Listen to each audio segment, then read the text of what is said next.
અરે હું શું કહું, મારા તમને કંઈક પૂછવું હતું, પણ તમને ખોટું નહીં લાગે ને? અરે ના ના ગાડી, તારાથી થોડી ખોટું લગાડવાનું હોય જાન. કે રિયા ભાભી તમારા સ્કૂલમાં હતા તો તમે તો ઝાલા નહીં રહેતા હોય નહીં? અરે રિયા ભાભી જેવી તો સ્કૂલમાં 17 હતી. ઓહો, તમે સ્કૂલમાં ભણવા જતા હતા કે આ બધું જ કરવા જતા હતા?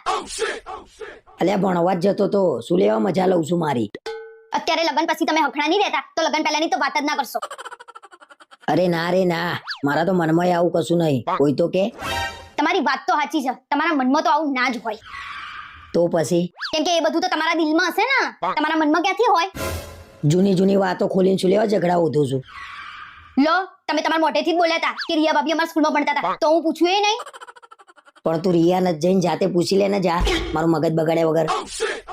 ઓહો, રિયા ભાભી માંથી ડાયરેક્ટ રિયા? તમે તો સ્કૂલમાં એક જ બેન્ચ ઉપર બેસતા હશો નહીં? અલ્યા ભાઈ, બહેરાઓને કશું જૂનું કહેતા નહીં, બાકી છે ને ફસાઈ જશો, હેરાન થઈ જશો.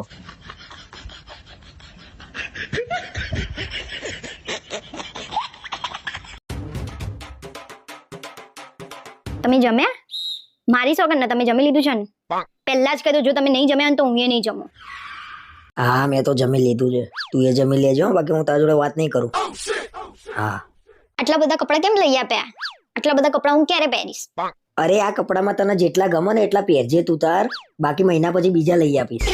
મને શરદી થઈ ગઈ છે, એના લીધે માથું એ બહુ દુખાય છે. ચાલ્યા રાખા. શેનું ચાલે રાખ? હાલ હાલ દવા લઈ જાય ને હું આપી જાઉં દવા લઈને. હું તમારી જિંદગીમાં આવી તો તમે કેટલા ખુશ છો? તમે મને પ્રોમિસ આપો કે તમે હંમેશા મારી જોડે રહેશો. તારા આવી બધી વાતો કરવી હોય ને તો હું ફોન મૂકી દે. મારો જન્મ જ તારા માટે થયો છે.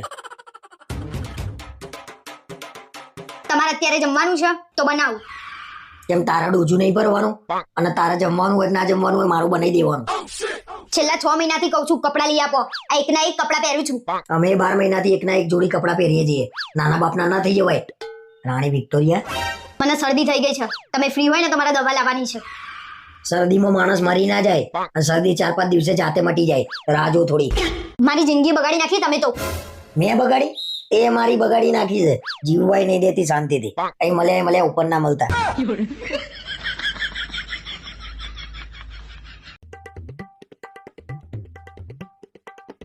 અરે હા, પણ મારા ભાઈબંધના અંબાજીની બાધા જ હતો, એમ કહેતો હતો કે તું મારી જોડે આય. તો તમે એને શું કીધું એ તો કહો. અરે મેં તો ના જ પાડી છે, પણ એમ કહેતો હતો કે તું એકવાર ઘેર પૂછી લેજે. ભગવાનનું કામ છે એટલે ના તો નહીં પાડતી, પણ સવાર જઈને સાંજે તો પાછા આવી જશો ને. જો ગાંડા જેવી વાતો કરું છું ને તું. અરે એને ચાલતા જવાની બાધા છે, 2-3 દિવસ તો લાગશે કે નહીં? તમને ખબર છે અંબાજી કેટલા કિલોમીટર દૂર છે? માનો ના માનો તમારા ભાઈબંધે અંબાજીની તો બાધા નહીં જ રાખી. ના ના, અંબાજીની જ બાધા રાખી છે. અમદાવાદથી અંબાજી કેટલું દૂર થાય? હજી એને ફોન કરીને પૂછી જો, અંબાજીની બાધા રાખી છે કે અધર દેવીની? આ અધર દેવી ક્યાં આવ્યું પાછું? તું ભાઈ બીજી વાતો કર્યા વગર સીધે સીધું કે ને હું જઉં કે ના જઉં? વર્ષમાં 4 વાર તો આબુ જાવ છો, તો ખબર નહીં કે ત્યાં મંદિરે છે? મને થોડી ખબર કે તું આબુ વાળા અધર દેવીની વાત કરે છે. મને એમ કે બીજા અધર દેવીની વાત કરતી હોય. આટલામાં તમારા જેવા લોકોએ તો આબુનું નામ ખરાબ કર્યું છે. કોઈક સારો માણસ જાય ને તોય લોકો એની પર શંકા જ કરે. તમારા જેવા ના કરે. અંબાજીની વાત ઉપરથી આબુની વાત ઉપર કેમ નહીં પહોંચી? અને આબુ હું એટલે જઉં છું, મને ત્યાંના રસ્તા બહુ ગમે છે, પેલા ઢાળ વાળા. તમે ભાનમાં તો હતા નહીં, તો તમે ઢાળવાળા રસ્તા જોયા ક્યારે? બહેરાને ગમે એટલા બહાના બતાવું ને તો બહેરાને હારી ખબર પડી જ જાય છે. એટલે મિત્રો કંઈક નવું બહાનું હોય ને તો કોમેન્ટમાં જણાવજો.